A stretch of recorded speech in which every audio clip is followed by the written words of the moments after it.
안녕하세요. 지구가 거꾸로 배운 신소가 학생 여러분 환영합니다. 오늘은 제 19강 태양계 탐사를 주제로 공부하도록 하겠습니다.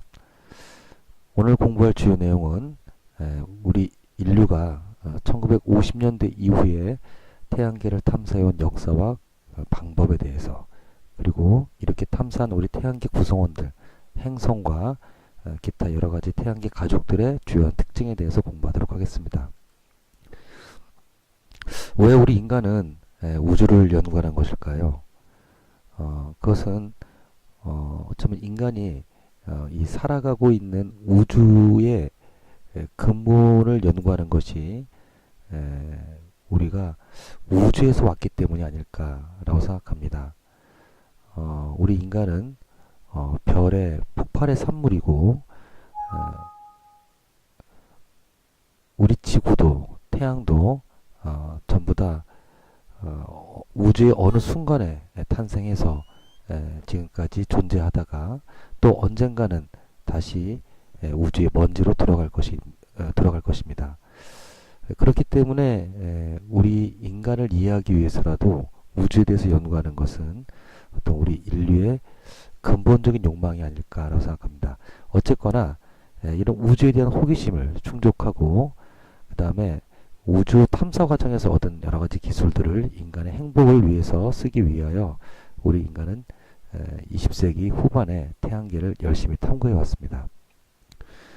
태양계를 탐구하기 위해서는 인공위성을 띄워서 탐구하기도 하고, 우주선을 보내기도 하고, 또 인공위성처럼 지구 궤도 근처에 망원경을 띄워놓고 탐사하기도 합니다. 어떤 학생들은 이 인공위성과 우주선의 차이를 잘 구분을 못하는데요. 인공위성이라는 것은 지구를 도는 거고, 우주선은 지구를 벗어난 겁니다. 그런 차이가 있다는 거. 우리 인간이 최초로 지구 대기권 바깥에 물체를 비행시켜서 올려보낸 것은 1957년도 구소련의 스푸트니크 1호입니다. 당시 미국과 소련은 2차 대전 이후에 자본주의와 사회주의의 우월성을 누가 먼저 우주공간을 선점하느냐 하는 문제를 놓고 격렬하게 충돌했어요. 그래서 2차 대전 당시만 하더라도 상당히 공업적으로 후진국이라고 생각했던 구소련이 1957년에 인공위성을 띄워 올린 것은 당시 자본주의의 어떤 맹주국이라고 할 수 있는 미국에는 엄청난 충격이 되었습니다. 그래서 1958년도에 미국은 곧바로, 여러분이 많이 들어봤죠, 나사라고 하는 미 항공우주국이라는 기구를 만들고 곧바로 두 국가가 우주를 선점하기 위한 노력에 들어가게 됩니다. 소련이 먼저 인공위성을 띄워 올렸듯이 최초로 사람이 인공위성을 타고 올라간 것도 소련이 먼저 했어요. 보스토크 1호가 1961년도에 올라갔고, 이렇게 이제 계속 미국이 소련에게 선점을 당하자 당시 미국은 달만큼은 미국이 먼저 가겠다 해서 심지어 이제 매년 대통령 연두 기자회견 때 꼭 보낸다 달에, 뭐 이런 것을 주요한 어떤 이슈로 제기할 정도로 우주 개발에 대한 두 체제의 경쟁은 컸습니다. 그 결과 1969년도에 아폴로 11호가 먼저 달 착륙에 성공합니다. 1970년대가 되면 이제 조금 더 범위를 넓혀서 금성, 화성, 목성으로 탐사 행성들을 보내게 되고요. 그 중에서 1977년도에 보내졌던 보이저 1, 2호는 지금은 아예 이제 태양계 바깥으로 나가 있는 그런 상태입니다. 이 보이저 1, 2호가 태양계 바깥을 향해서 쏘아 올려진 다음에 목성과 토성, 천왕성, 해왕성 이런 행성들을 근접해서 촬영을 해서 우리 지구로 소중한 사진들을 많이 보내왔습니다. 또 70년대에는 인공위성에서 더 나간 우주 정거장을 설립하는 계획들이 추진되었습니다. 이 소련 말로, 이제 러시아 말로 이제 평화라고 하는 뜻인데, 미르라고 하는 우주 정거장을 소련이 먼저 건설을 했고, 미국도 연이어서 스카이랩이라고 부르는 우주 정거장을 1973년도에 쏘아 올리게 됩니다. 1980년대가 되면 이제 더 나가서 아예 비행선이 우주로 갔다 오는 우주 왕복선 개발을 시도합니다. 대표적인 게 챌린저 1, 2호가 있습니다. 1990년대에 아주 혁혁한 성과를 이룬 것은 바로 허블 우주망원경입니다. 1991년도에 띄어 올려져서 이 허블 망원경을 통해서 이제 우주에 대한 연구가 아주 급속히 전개가 되는데요. 태양계 탐사에서는 이제 이때서부터는 조금 더 범위를 다양하게 소행성과 같은 작은 천체, 소행성이나 해성 이와 같은 작은 천체를 탐사하는 것은 1990년대에 시작됩니다. 2000년대 접어들어서 되게 중요한 성과들로는 이제 1997년도에 이미 성공했던 화성 탐사 로봇이 2000년대에는 뭐 스피릿 앤 오퍼튜니티라든지 큐리오시티 이런 그 탐사 로봇이 화성 연착륙에 성공을 하고, 그 다음에 카시니 하이원스호는 토성과 그 위성인 타이탄을 탐사하는 데 성공을 합니다. 이렇게 해서 1957년 최초의 인공위성 발사로부터 2000년대 접어들어서 태양계 행성과 그리고 작은 소천체들에 이르기까지 많은 태양계에 대한 연구가 진행이 되었습니다. 바로 이게 최초 인공위성 스푸트니크호입니다. 별로 크지 않죠. 그래서 이제 그거에 맞선 미국이 만든 나사, 보면 이제 헐리우드 영화에 많이 등장하죠. 미 항공우주국이 바로 1958년도에 창설이 됐고요. 최초의 유인 인공위성 보스토크 1호가 이렇게 생겼습니다. 여기에 탄 사람이 이제 유리 가가린이라고 하는 소련의 비행사였습니다. 이 사람이 지구 궤도를 벗어나서 최초로 한 얘기는 생각보다 되게 무미건조합니다. 여기서 지구가 잘 보인다, 아름답다, 기분이 매우 좋다. 좀 더 멋진 말을 준비했으면 좋지 않았을까 하는 생각이 드네요. 1969년도에는 최초의 달 착륙선 아폴로 11호가 달에 착륙했습니다. 최초로 달에 발을 디딘 사람은 암스트롱이라는 사람이죠. 그리고 두 번째로 발을 디딘 사람은 올드린인데요. 한때 삼성에서 뭐 아무도 2등은 기억하지 않는다 하면서 마치 암스트롱을 기억하는데 올드린은 기억하지 못하는 것처럼 이렇게 좀 썩 좋지 않은 그런 광고를 내보낸 적이 있어요. 생사를 걸고 함께 달에 간 사람이 내가 먼저 착륙했으니까 내가 1등이다 그랬겠습니까? 좀 저는 그 광고를 보면서 참 이 두 사람의 이 뭐랄까 생사를 건 그런 동지애를 너무 참 과소평가하고 좀 희화화시켰다 하는 점에서 굉장히 별로 기분이 안 좋았어요. 이 암스트롱이 달에 내려서 준비된 발언이겠죠. 한 이야기는 이것은 한 사람의 인류에게는 작은 걸음이지만 인류에게는 위대한 한 걸음이다. 이런 멋있는 말을 준비해서 남겼습니다. 이것이 1971년도에 발사된 소련의 우주정거장 미르고요. 연이어 발사된 미국의 우주정거장 스카이랩 1호입니다. 1977년도에 아주 유명한 사건이 있었죠. 바로 보이저 1호의 발사입니다. 이렇게 30cm짜리 동판에다가 우리 지구의 많은 정보를 싣고 우주 공간으로 띄워보냈습니다. 이렇게 13년을 달려서 1990년도에 보이저 1호가 명왕성을 지나가면서 태양계를 벗어나기 전에 살짝 방향을 틀어서 우리 지구를 촬영합니다. 이게 그 유명한 창백한 푸른 점이라는 사진이죠. 지금 요거는 이제 그 보이저 1호에 거울에 반사된 태양빛인 것 같고요. 바로 요 점 하나가 65km 떨어진 곳에서 바라본 지구의 모습입니다. 바로 이 점 위에 우리가 살고 있다. 이 사진 한 장만 계속 보고 있어도 여러 가지 많은 철학적인 고민을 하게 됩니다. 여러분도 그렇죠? 이 보이저 1호는 2012년에 완전히 태양계를 벗어나게 됩니다. 이제 지금은 거의 연락이 두절돼 버린 어떻게 보면 우주의 미아가 됐는데요. 아마 똑똑한 외계인이 있다면 이 보이저 1호에서 우리 장착대에 보냈던 그런 지구에 대한 정보를 갖고 우리 지구로 찾아오지 않을까라고 기대해 봅니다. 이게 이제 두 번째 우주왕복선 챌린저호인데 제가 대학교 때 이 장면을 생생하게 생중계로 봤어요. 챌린저호가 대서양 상공으로 날아오르다가 그냥 폭발을 해버렸는데 그 장면이 제 기억으로는 9시 뉴스에서 생중계되었던 걸로 기억합니다. 정말 전 세계를 깜짝 놀라게 했었죠. 그때 이 우주선에 탔던 우주인들의 모습입니다. 우주 개발 과정에서 이렇게 가슴 아픈 희생들도 많이 있었습니다. 그리고 1997년에 화성에 착륙했던 패스파인더라고 부르는 화성 탐사 로봇입니다. 자, 이렇게 이제 태양계 탐사의 역사를 알아봤는데요. 이 태양계를 탐사하는 방법에는 여러 가지 뭐 행성이나 소천체를 탐사하는 방식에는 여러 가지가 있습니다. 근접 통과, 궤도 선회, 표면 충돌, 연착륙, 탐사적 낙하 이런 것들이 있습니다. 근접 통과라고 하는 것은 우주선이 가면서 그 행성 근처를 날아가면서 여러 가지 정보를 지구로 보내오는 거예요. 대표적인 게 보이저 1, 2호인데 목성, 토성, 천왕성, 해왕성 이런 행성들에 대한 정보를 근처를 통과하면서 이렇게 근처를 통과하면서 찍어서 지구로 보내왔습니다. 궤도선이라고 하는 것은 그 행성 주변을 위성처럼 돌아가면서 여러 가지 정보를 지구로 보내오는 겁니다.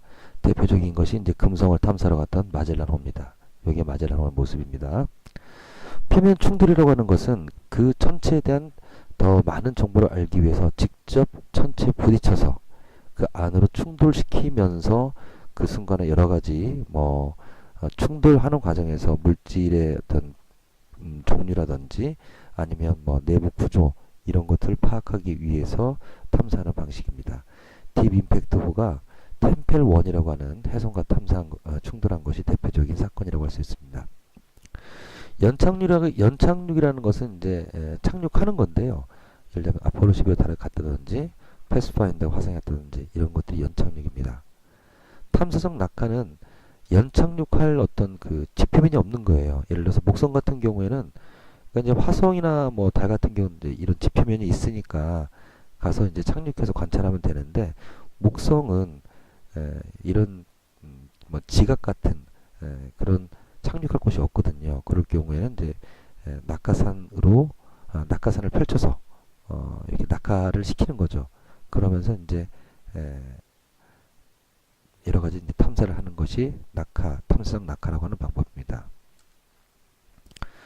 자, 요건 이제 보이저 1호가 쭉 지구를 떠나서 목성, 토성, 그다음에 천왕성, 해왕성을 근접 관찰하고 그리고서 이제 우주 공간으로 날아갔던 그런 모습입니다. 여기 보이저 1호가 목성의 주변을 통과하면서 이 목성의 어떤 대적점, 거대한 소용돌이죠. 우리 지구 크기 한 3배쯤 되는 이런 거대한 소용돌이를 촬영해서 보내온 사진입니다. 이건 보이저 1호가 목성을 순항하면서 그러면서 목성의 위성들, 소위 갈릴레이 위성이라 부르는 이 4개의 위성의 사진을 찍어서 보내온 모습이고요. 이거는 이제 마젤란호가 1989년도에 금성의 궤도로 진입합니다. 그래서 이 금성은 이제 온도가 너무 높기 때문에 쉽사리 못 들어가고 금성 표면을 계속해서 인공위성처럼 돌면서 금성을 촬영하다가 결국 5년 후 94년도에 금성 대기권 안으로 진입을 해서 금성을 탐사하려고 했는데 워낙 뜨거워서 들어가자마자 곧바로 불타버린 그런 사건이 있었습니다. 그 다음에 이제 연착륙 대표적인 게 이제 화성이죠. 97년도에 보내진 이제 패스파인더, 그 다음에 2004년에 보낸 스피드 앤 오퍼튜니티, 2012년에 보낸 큐리오시티 이런 것들이 대표적인 이제 화성 탐사 로봇입니다. 표면 충돌은 템펠1이라고 하는 해성에 우리 지구에서 딥 임팩트호가 가갖고 충돌을 한 2005년에 이제 발사를 했습니다. 발사를 해갖고서 그해 7월달에 해성에 충돌을 하게 되죠. 이 과정에서 이제 해성의 물질이 뭘로 이루어졌는지 이런 것들을 탐사하게 되었습니다.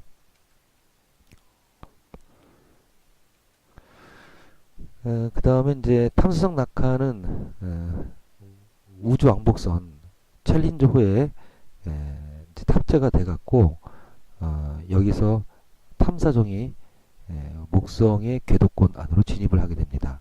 89년도에 챌린저호에 실어서 발사를 우주 공간에서 했고요. 그리고 95년도에 목성의 궤도에 도착을 하고 97년도에 프로브가 목성의 대기권으로 진입을 해서 목성에 대한 많은 자료들을 지구로 수송을 했습니다. 자, 이런 과정을 통해서 알게 된 각 행성들 그리고 여러가지 태양계 구성원들의 특징을 살펴보도록 하겠습니다.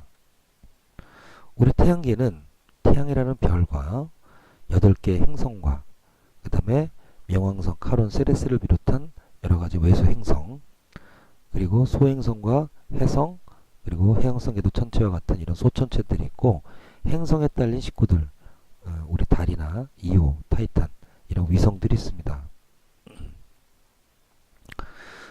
명왕성은 이제 원래는 우리 어렸을 적에는 행성이었다가 2005년도에 이제 태양계 행성에서 제명이 됐고요. 명왕성이 제명되기 전까지 이제 카론은 명왕성의 위성으로 분류가 됐었어요. 하지만 같은 이제 외소 행성의 위치로 이제 명왕성이 전락을 했고, 세레스는 소행성인데 소행성 중에서 너무 커서 이런 것은 이건 직경이 한 1000km쯤 되기 때문에 다른 소행성과 좀 분리해서 소천체로 외소 행성으로 분류하고요. 그 다음에 소행성이나 해성은 저 뒤에서 다시 설명하도록 하고, 이유는 이제 목성의 위성이죠. 그 다음에 타이탄은 토성위성입니다. 2006년이었군요. 명왕성이 제명된 게. 그래서 수금제 목토천해 명 하다가 요즘도 수금제 목토천해 하고 끝내려면 약간 좀 허전해요. 어쨌든 명왕성이 2006년에 제명이 됐는데 왜 제명이 됐느냐? 사실 명왕성이 제명되기 전까지는 사실 행성에 대한 명확한 정의가 없었어요. 그래서 명왕성을 제명하면서 이제 세계적으로 천문학자들이 모여서 행성을 명확히 정의를 했는데 행성은 첫째, 태양을 중심으로 공전한다. 두 번째, 모양은 구에 가까워야 되고 세 번째, 그 공전 궤도에서 지배적인 위치 그러니까 소위 말해 싹 쓸어버린다 이렇게 얘기를 하는데 그 주변 궤도상에 위성은 가질 수 있지만 비슷한 규모의 천체는 없어야 된다는 거죠. 그런데 이 명왕성 같은 경우에는 명왕성 이 궤도의 제네라고 하는 명왕성의 위성이 오히려 더 커요. 그래서 2006년에 명왕성을 제명했습니다. 사실 명왕성은 처음에 행성으로 등록될 때부터 말이 많았어요. 사실 명왕성은 우리 태양계 다른 행성과 다르게 공전궤도가 굉장히 특이하거든요. 공전궤도의 타원 어떤 궤도 이심률도 되게 크고 다른 행성들은 대부분 다 이제 거의 일직선상에 있는데 같은 평면에 있는데 명왕성만 한 19도 정도 공전궤도가 어긋나 있었어요. 그래서 처음부터 명왕성이 행성이 아니냐고 말이 많았는데 명왕성은 미국 사람들이 발견했거든요. 그래서 이제 미국의 자존심을 걸고 명왕성을 행성의 지위에 넣었던 거죠. 그러다가 이제 유럽의 천문학자들이 이런 미국에 대한 일종의 견제라고 그럴까요? 소위 이제 그 유럽이 어떤 그 단일 공동체로 정립이 되면서 그러면서 이제 미국의 명왕성을 제명시켰다. 뭐 이래서 이것이 뭐 천문학적 사건이라기보다는 어떤 유럽과 미국 사이의 어떤 패권 다툼이었다. 이렇게 해석하는 사람들도 있어요. 우리 태양계 행성들의 특징을 보면 우리 행성들이 거의 같은 평면에 있습니다. 공전 방향이 다 똑같아요. 자전 방향도 대부분 시계 반대 방향입니다. 재미난 것은 안쪽에 있는 4개 행성과 바깥쪽 4개 행성이 완전히 다릅니다. 그래서 안쪽에 있는 수금지화를 묶어서 지구형 행성이라고 하고 이 바깥에 있는 목토천해를 목성형 행성이라고 합니다. 어떤 차이가 있는 거냐? 보시면 자, 지구형 행성 중에 제일 큰 놈은 지구입니다. 다 지구보다 작죠. 목성형 행성의 형님은 목성입니다. 다 지구보다 큰데 특히 목성과 토성은 굉장히 크죠. 질량도 당연히 지구형 행성은 작습니다. 지구를 일로 했을 때 굉장히 작고요. 목성형 행성은 우리 지구의 최소 15배에서 300배까지 이르고 반면에 밀도는 지구형 행성이 딱딱하고 목성 행성이 무릅니다. 그래서 이렇게 작고 단단한 행성을 지구형 행성, 크고 무른 행성을 목성 행성이라 불러요. 뭐가 다른 거냐? 자, 뭐 크기만 작은 게 아니라 그 구조가 그렇습니다.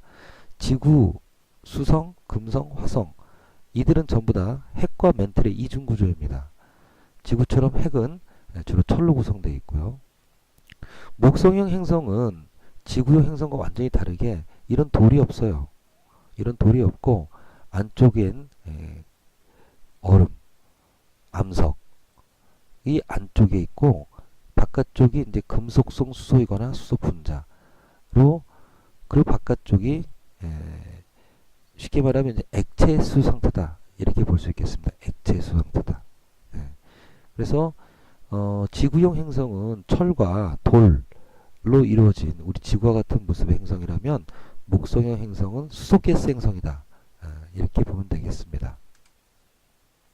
이것은 태양계가 형성될 때 이렇게 원시 태양이 형성되고 안쪽에는 태양에서 멀리 태양에서 가까운 쪽에는 이런 광물과 철과 같은 무거운 원소들이 안쪽을 돌다가 행성으로 뭉친 거고 수소나 뭐 헬륨이나 메탄 뭐 이런 가스들은 주로 저 태양계 바깥쪽으로 쭉 태양의 어떤 그 압력에 밀려나서 태양계 바깥쪽에 퍼져 있다가 여기에서 뭉쳐서 행성이 됐기 때문에 아무래도 큰 궤도를 돌다 보니까 크기도 커지고 그 다음에 구성 성분도 주로 수소와 같은 그런 기체로 이루어지게 되었습니다.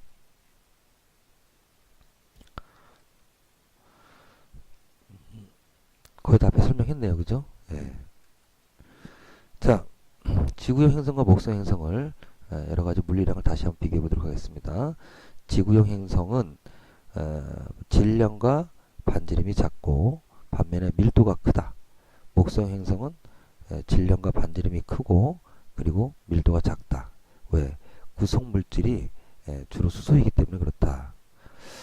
지구는 대기가 질소와 산소로 구성되어 있죠.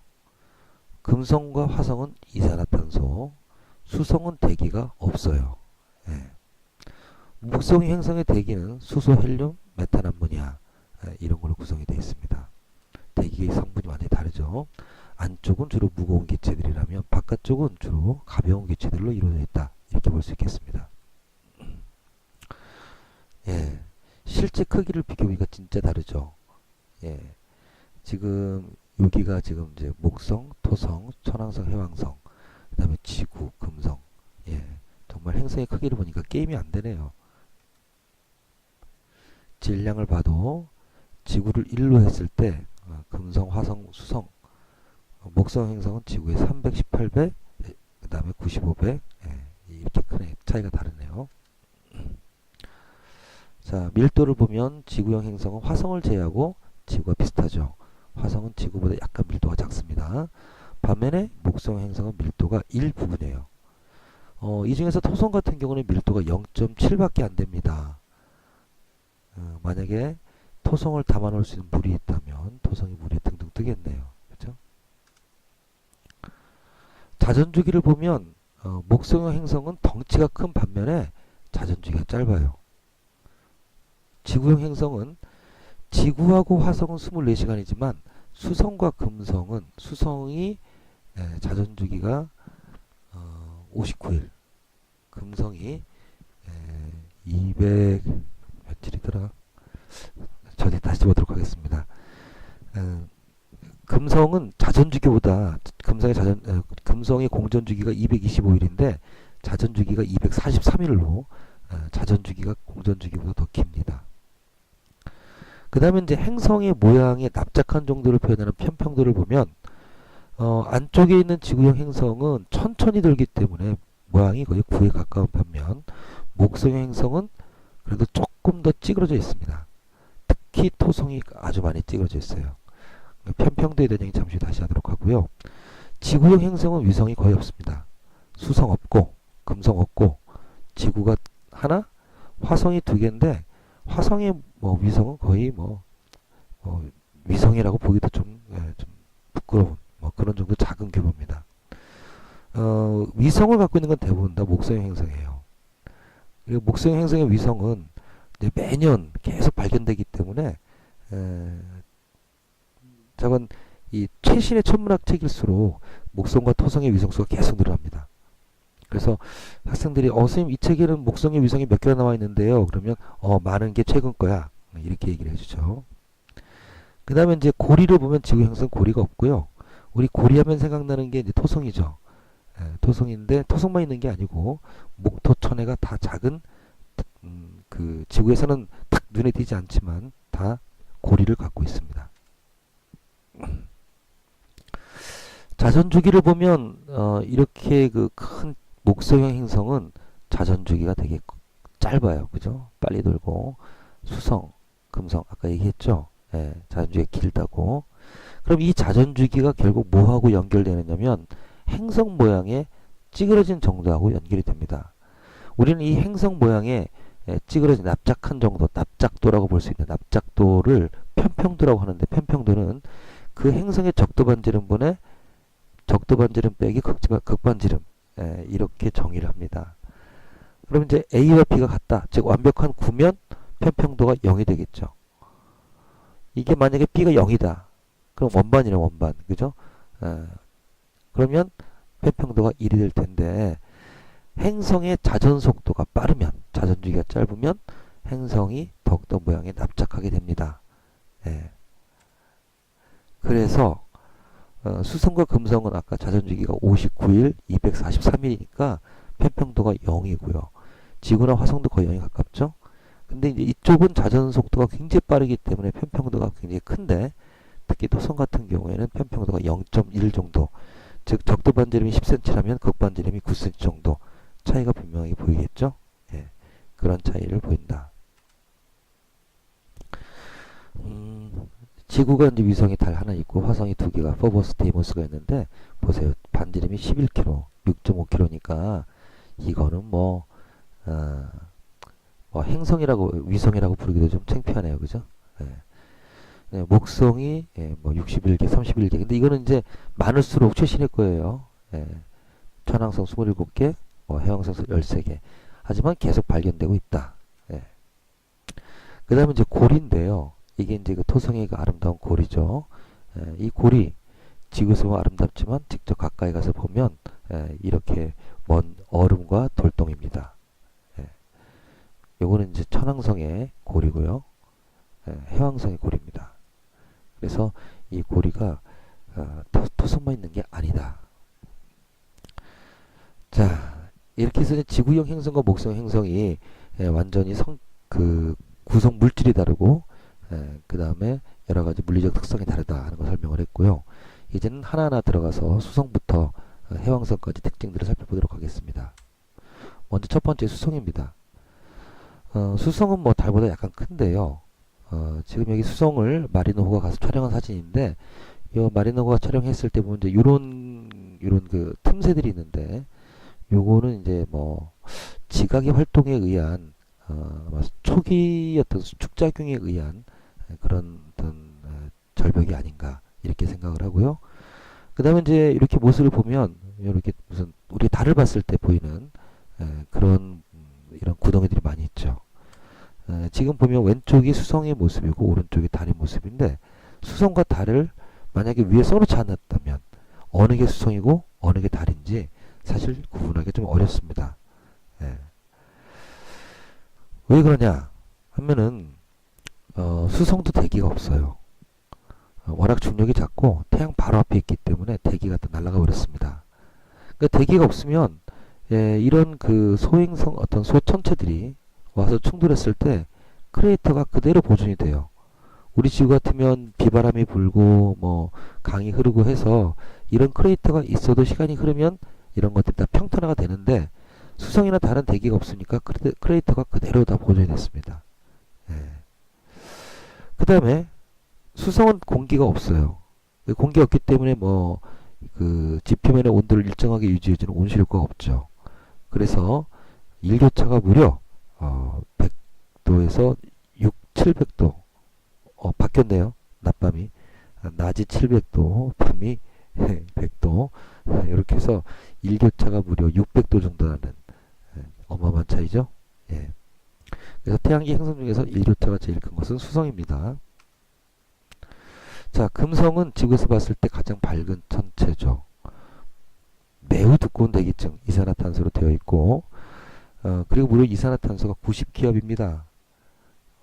우리 지구가 1기압이니까 이산화탄소량이 어마어마하다는 거죠.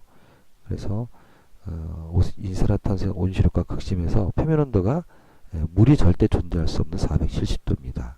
그러니까 금성에는 생명체가 절대 살 수가 없겠죠. 아까 그 금성을 갔던 그 마젤란 호에 대한 얘기를 했는데, 이 베네라 3호도 금성으로 들어갔다가 3분 만에 127분 만에 통신이 두절돼서, 우리가 금성 내부에 대한 뭐 이렇게 뭐 사진 비슷한 게 있으면 이건 전부 다 상상도입니다. 이렇게 상상하는 것이지 실제로 금성 안에 들어가서 사진을 찍은 건 없어요. 그래서 이런 뭐 금성의 표면이 이렇다, 이거 다 상상도입니다. 그 다음 우리가 지구를 벗어나서 살만한 행성이 있다면 아마 유일하게 화성이 아닐까 싶어요. 그래서 최근에 이제 마션이라는 영화가 나왔는데, 우리 지구에서도 화성의 표면을 관측이 아주 쉽습니다. 왜냐하면 공기가 별로 많지 않아요. 0.01기압 정도 됩니다. 대기가 이산화탄소이긴 하지만 워낙 기압이 낮기 때문에, 즉 공기가 적기 때문에 온실효과는 거의 없습니다. 화성이 이 마스라고 하는 이름은 서양에서 마스라고 부르는데, 마스는 이제 전쟁의 신이에요. 전쟁, 피를 부르는 신이죠.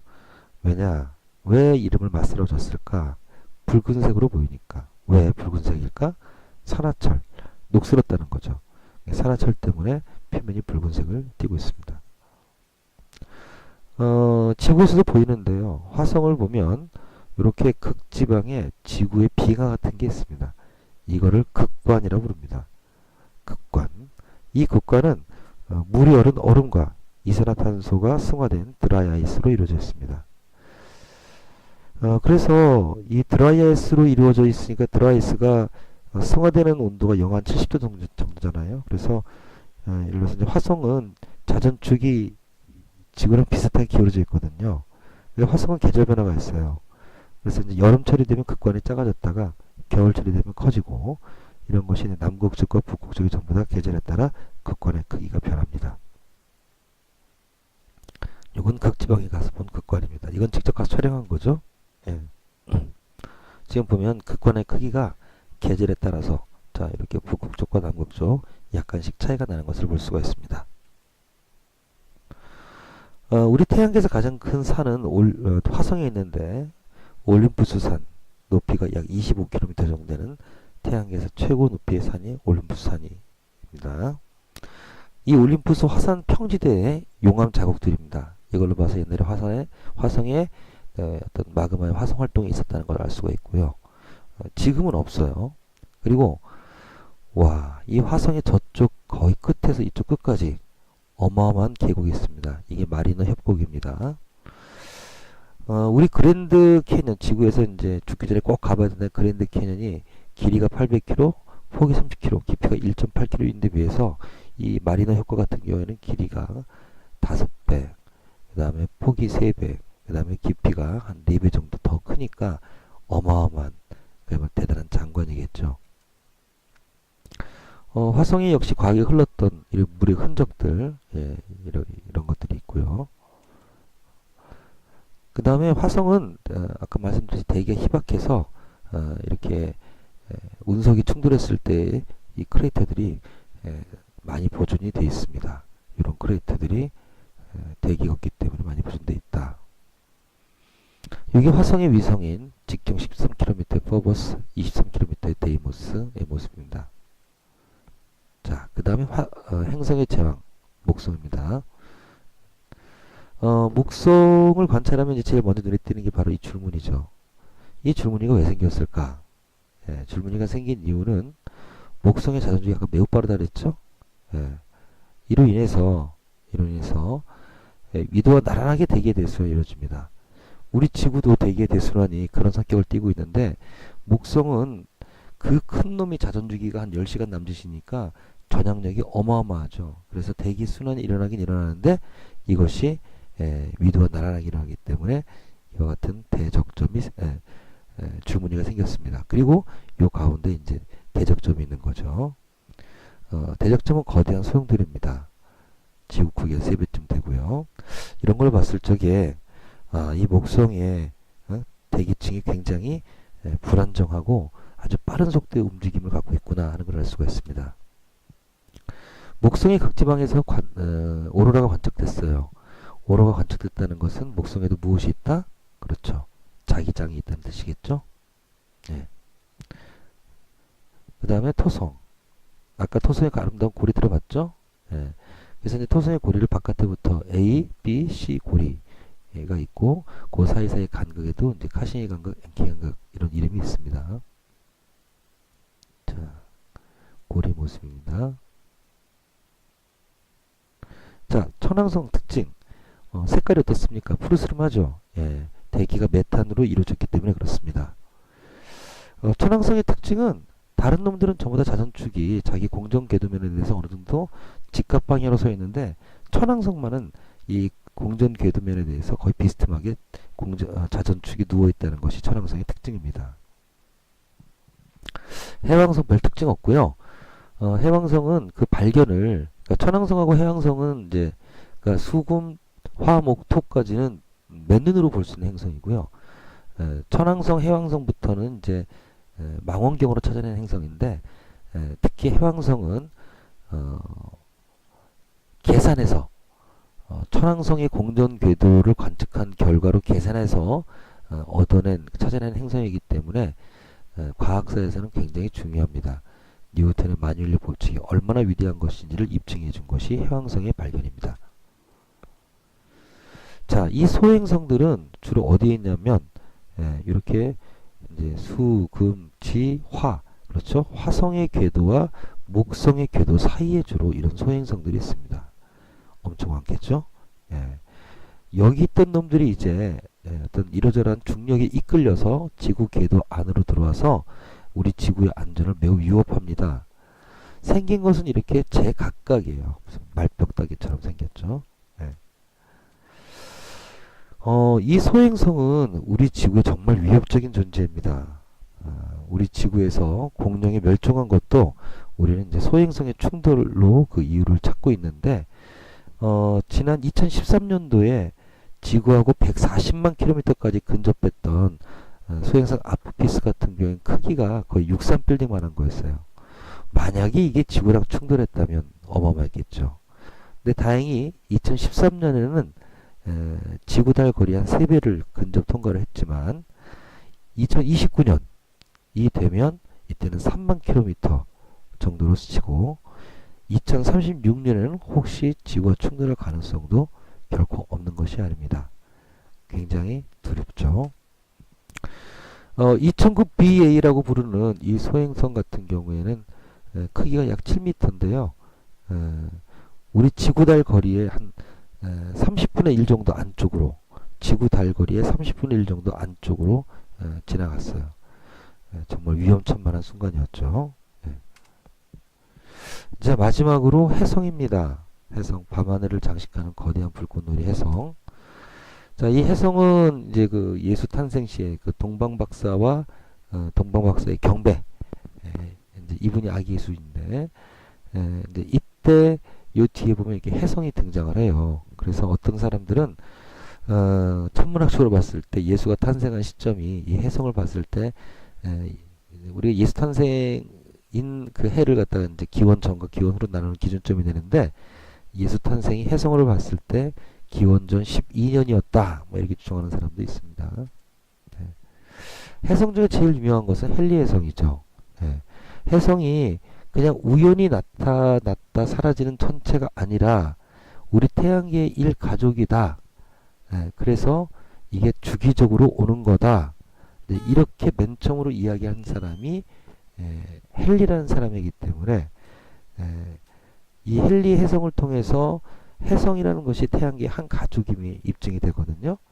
헨리는 쭉 이제 그 천문 관측 자료를 통해서 이렇게 76년 주기로 이런 식으로 해성이 지구를 찾아왔다는 걸 알게 됐어요. 그래서 헨리가 죽으면서 나 죽은 후에 1758년에 또 해성에 다시 한번 출현할 거다 했는데 정말 출현을 했죠.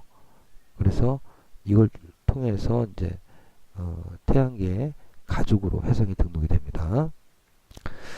선생님이 어렸을 적에 대학 다닐 때 헨리 혜성이 이제 태양계 근일점을 통과했으니까 가장 가까운 지점까지 와서 밤에 그 모습을 한껏 뽐낸 것 같고, 다음에 오는 것은 이제 여기서 76년을 더 해야 되니까 2062년에 올 예정입니다. 2062년이면 선생님은 뭐 안 살고 있을 것 같아요. 여러분들이 살아서 이 헨리 혜성을 잘 봐주기 바랍니다. 이 혜성은 뭘로 이루어졌냐 하면 중심부가 이렇게 얼음과 암석으로 이루어져 있어요. 그러다 보니까 이게 태양 근처로 오게 되면 태양열에 의해서 녹습니다. 그래서 요 얼음과 암석을 핵이라고 해요. 그리고 이제 이 핵이 녹아서 형성된 이 천체 모양을 코마라고 부릅니다. 헨리 혜성 같은 경우는 핵이 한 6km쯤 되고 코마가 한 1000km 정도 되고요. 요것이 이제 태양에 의해서 녹고, 그리고 태양의 복사압에 의해서 쭉 태양의 반대편으로 꼬리를 형성하는데, 헨리 혜성 같은 경우 꼬리가 한 3억 2000km 정도 되는 거대한 장관을 이루고 있습니다. 당연히 이 꼬리는 태양풍에 반대되는 방향으로, 그래서 이제 이게 헨리 혜성의 궤도였다라고 할 것 같으면 꼬리는 항상 태양의 반대편을 향하게 됩니다. 만약에 우리 지구가 이렇게 혜성이 지나간 이 근처를 이렇게 지나가게 되면 혜성에 남기고 간 여러가지 많은 부스러기들이, 잔해들이 지구 대기권으로 다 들어올 겁니다. 그럴 경우에 하룻밤에도 수없이 많은 별똥을 볼 수가 있어요. 그런 게 바로 별똥별, 유성우라고 하는 겁니다. 지금 보시다시피 이렇게 약간 별이 이제 돌았을 뿐인데 그 사이에 엄청나게 많은 별똥비가 떨어졌죠. 그리고 유명한 것이 이제 여름철에 보통 우리 그 별똥 보러 간다. 그래서 유성우 뭐 축제 하게 되면 주로 페르세우스 자리에서의 이런 유성우를 보게 됩니다. 자, 오늘 우리는 태양계에 대해서 공부했습니다. 그래서 우리 인류가 우주, 태양계를 연구해온 과정의 역사, 그리고 탐구의 방법, 그리고 지구형 목성 행성의 특징, 그리고 수성, 금성, 화성, 목성, 토성, 그리고 해성 등의 여러가지 특징에 대해서 공부를 했습니다. 여러분들은 다시 한번 복습을 하면서 이런 행성들의 특징에 대해서 다시 한번 여러분들이 잘 익혀두기 바랍니다. 오늘 수고했습니다. 이상으로 오늘 공부를 마치도록 하겠습니다.